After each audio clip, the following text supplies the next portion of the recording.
Bonjour et bienvenue à tous dans cette nouvelle vidéo de tuto magique. Cette fois, je vais prendre le sujet des contrôles de cartes. Donc le contrôle de cartes, c'est ce qui va permettre à un magicien simplement de contrôler la carte à travers le paquet qui a été choisi par le spectateur. Donc pour ce faire, il y a énormément, encore une fois, de façons de le faire, puisque c'est la base un peu de tout tour de close-up ou street magie, etc. Donc il va vraiment y avoir beaucoup de méthodes, on va simplement en voir quelques-unes. Je vais rester à peu près sur le même format que ma précédente vidéo, c'est-à-dire que je vais commencer par des techniques plus simples et finir par les plus compliquées. Donc on va commencer par la technique qui pour moi est la plus simple pour effectuer un contrôle de carte. Donc quand on fait choisir une carte, n'importe laquelle, on va continuer donc, en mélangeant à la française et demander tout simplement à la personne de dire stop quand elle veut. La personne va dire stop, on va placer donc sa carte directement sur le paquet et continuer à mélanger. Mais en continuant à mélanger, la première carte, on va la décaler et finir le mélange grossièrement. Ce qui fait que de face, on ne voit pas, mais en fait en dessous, il y a un marquage très net qui va permettre de couper directement sur la carte choisie. Par contre, quand vous faites ça, justement, il va falloir enchaîner tout de suite derrière par une fausse coupe pour pas que la personne en face remarque que vous avez coupé directement sur sa carte. Sinon le contrôle il va être un peu foutu et ça va vraiment se voir. Donc voilà pour cette technique là, il suffit donc simplement de dire à la personne de dire stop quand elle veut. Vous mettez donc sa carte, vous continuez à mélanger. Seulement la première carte il faut la décaler pour avoir une marque. Ça évite aussi de devoir prendre un break directement sur sa carte, puisque quand vous faites un mélange, vous pouvez prendre un break, sauf que ça se voit carrément plus, alors que si vous mettez juste une carte décalée et vous continuez à mélanger grossièrement, et bien de face ça ne se verra pas, et vous ça vous permet tout de suite d'aller couper sur la bonne carte.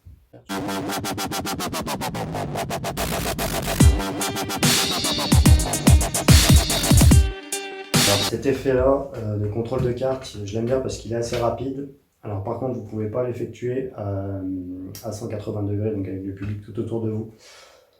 Parce que vous allez voir que le point de vue, en fait, il est primordial sur ce contrôle-là. En fait, la carte est choisie. Et en fait, donc, de n'importe quelle façon, comme vous voulez, vous allez prendre un break au niveau de la carte choisie. Et en fait, avec cette main, vous allez cacher l'action. Mais ce que vous allez faire, en fait, c'est ça. Vous allez prendre le paquet là où vous avez pris votre break. Donc avec votre petit doigt qui a pris le break, vous allez le lever. Et quand il va arriver à cet endroit-là, vous allez faire basculer l'autre paquet donc par-dessus, comme si vous retourniez le paquet. Ce qui fait que de face, on va simplement vous voir retourner le paquet. Donc vous ne verrez ni mélanger, ni quoi que ce soit. Et juste en retournant donc du coup le paquet, et ben en fait vous allez contrôler la carte sur le haut ou sur le bas. Donc en fait simplement votre break, le petit doigt qui va faire basculer en premier le paquet et ensuite le reste du paquet qui tourne dessus. Et la carte elle va être directement contrôlée.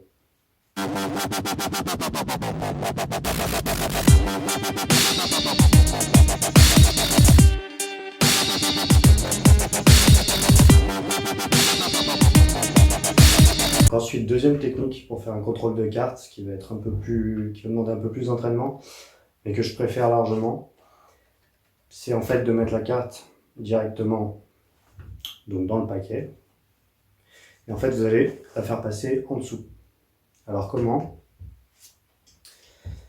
En fait, au moment où vous passez la carte, vous allez mettre vos 4 doigts sur le haut de la carte. Et au lieu de la faire rentrer droite, vous allez la faire rentrer par le côté. Ce qui fait que la carte va se retrouver comme ça. Au moment où elle se retrouve comme ça, en fait, vous allez pouvoir la récupérer avec le pouce et la faire basculer à ce niveau-là. Donc une fois que ça c'est fait, vous avez un marquage, vous pouvez la faire passer en coupant sur le dessus, vous allez faire passer dessus, ou en coupant directement sur la carte, vous allez la faire passer en dessous. Et après vous en continuez donc encore une fois avec des faux mélanges quand même pour brouiller un peu les pistes et garder sa carte sur la même position. Voilà. Donc simplement, ce qu'il faut bien retenir, vous la faites passer avec les 4 doigts de travers et ensuite avec votre pouce vous la redressez. Vous allez voir que cette technique-là, elle va vous permettre aussi de faire plein d'autres variantes pour pouvoir récupérer en fait la carte rapidement. Et on va voir ça tout de suite. Donc dans les contrôles de cartes, en fait, ce qui va être vraiment appréciable pour un magicien, c'est de ne pas avoir à couper le paquet, puisque justement l'effet visuel il sera carrément meilleur. Donc en fait, il y a une autre façon de faire, sans couper le paquet. C'est le début est le même. Vous allez mettre la carte où vous voulez.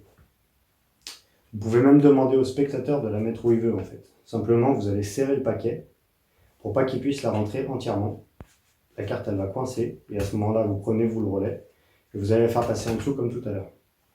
Une fois qu'elle va être en dessous, en fait, vous allez faire remonter la carte mais en ouvrant un éventail. Donc pour ce faire, une fois que votre carte elle est en dessous, vous allez essayer de la tirer un peu plus vers le bas et faire remonter le paquet pour ouvrir votre éventail. Au moment où vous allez faire ouvrir votre éventail, vous allez faire passer la carte devant et ouvrir l'éventail, puis le refermer tout de suite et la carte elle repasse tout de suite au-dessus.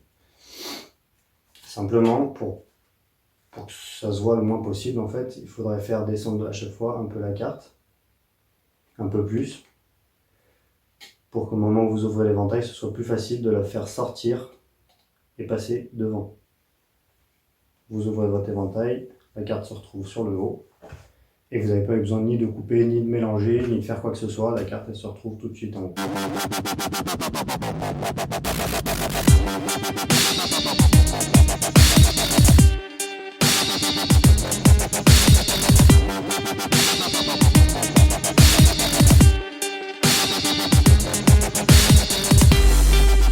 Donc enfin, le dernier contrôle de carte que j'utilise beaucoup, surtout pour faire une carte au portefeuille directement. Donc en fait, c'est un contrôle de carte qui est quand même vachement osé parce que vous allez prendre la carte dans la même action où vous allez la contrôler.